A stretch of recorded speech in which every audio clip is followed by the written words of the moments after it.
Assalamualaikum warahmatullahi wabarakatuh. Perkenalkan, nama saya Aula Khairunisa dari kelas PAI 4B. Di sini saya akan menjelaskan mengenai pengertian sosialisasi.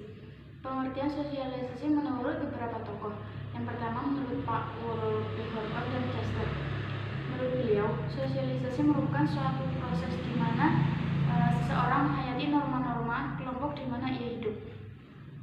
Jadi maksud sosialisasi di sini merupakan proses di mana dia tuh menikmati atau menghayati norma-norma yang ada di dalam kehidupan tersebut, kelompok kehidupan tersebut. Yang kedua yaitu menurut David B. Brinkhorst dan Lin, di mana sosialisasi merupakan suatu proses belajar berperan status dan nilai yang diperlukan untuk keikutsertaan atau partisipasi dalam institusi sosial.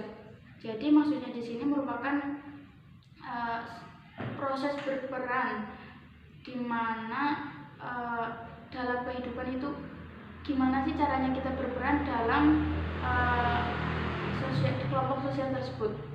Yang ketiga adalah menurut James W. van der Zanden, yang sosialisasi merupakan dua dimensi, diartikan menjadi dua dimensi sosialisasi, yaitu transmisi pengetahuan, sikap, nilai, dan perilaku esensial.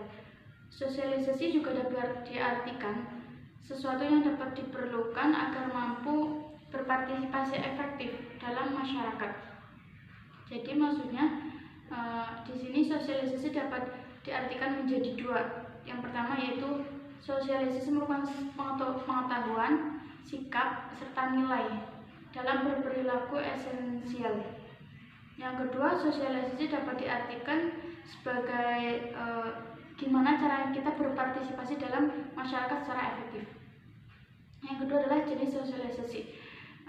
Jenis sosialisasi di sini dapat dibagi menjadi beberapa kelompok ya. Yang pertama yaitu sosialisasi berdasarkan kebutuhan. Di sini dapat diklasifikasikan atas sosialisasi primer dan sekunder.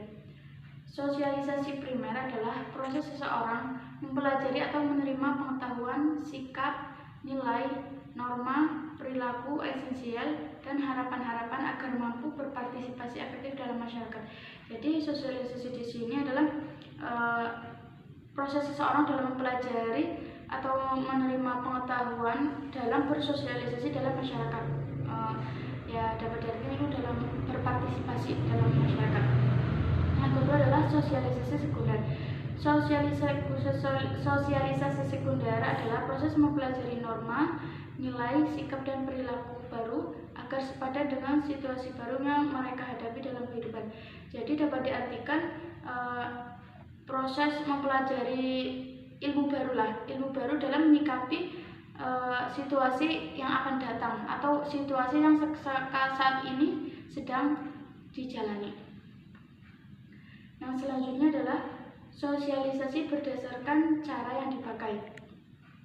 Berdasarkan cara yang digunakan dapat berlangsung dalam dua bentuk, yaitu sosialisasi represif, di mana sosialisasi yang menekankan kepatuhan anak dan penghukuman terhadap perilaku yang keliru.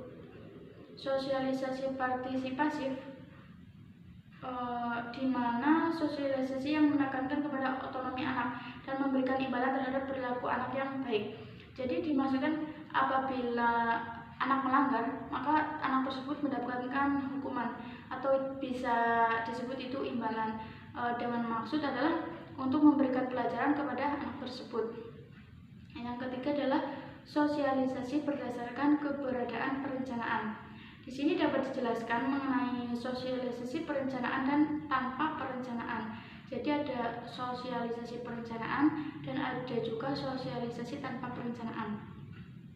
Sosialisasi perencanaan adalah sosialisasi yang dilakukan atas rencana yang berkelanjutan dan sistematis.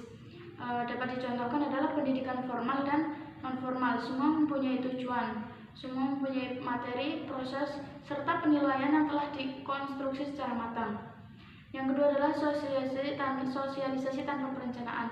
merupakan suatu proses interaksi yang terjadi dalam masyarakat, misalnya dalam keluarga, teman sebaya, ataupun lingkungan tempat tinggal. Yang ketiga adalah agen sosialisasi. Di sini dapat dibagi menjadi 7 agen sosialisasi. Yang pertama adalah keluarga, sekolah, kelompok atau teman sebaya, media massa, agama, lingkungan tempat tinggal, serta tempat kerja. Ya, mungkin sekian yang dapat saya sampaikan mengenai materi sosialisasi. Kurang lebihnya mohon maaf. Wassalamualaikum warahmatullahi wabarakatuh.